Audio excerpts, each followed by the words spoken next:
ఇదంతా మనకు తెలుసు. వాళ్ళు ఎందుకు తగ్గేదే లేదో నాకు తెలీదు. కానీ నేనైనా మీరైనా మనమైనా దేశం విషయంలో, ధర్మం విషయంలో ఇది గుర్తుపెట్టుకోండి. దేశం ఉంటేనే మనం ఉంటాం, మనం ఉంటే దేశం కాదు, దేశం ఉంటేనే మనం ఉంటాం. ఎందుకంటే ఈ దేశమే మనకి దేహాన్ని ఇచ్చింది, ఈ కీర్తినిచ్చింది, ఇటువంటి స్థితినిచ్చింది.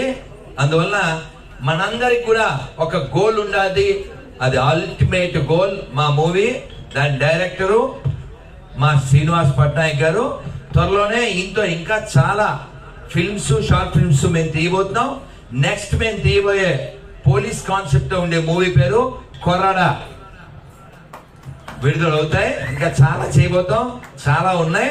అయితే ఈ అల్టిమేట్ గోల్లో మేము మన భారతదేశ భవిష్యత్తుని రాబోయే కాలంలో ఎలా ఉండబోతుందో ఒక చూచాయిగా చెప్పడం జరిగింది. ఈ అవార్డు ఇవ్వడం ద్వారా మేము ఇంకా షార్ట్ ఫిల్మ్స్ తీయాలి అనేటువంటి మా అభిలాషని ఇంకా ముందుకు తీసుకెళ్ళడానికి ఈ అవార్డు మాకు దోహదం అవుతుంది.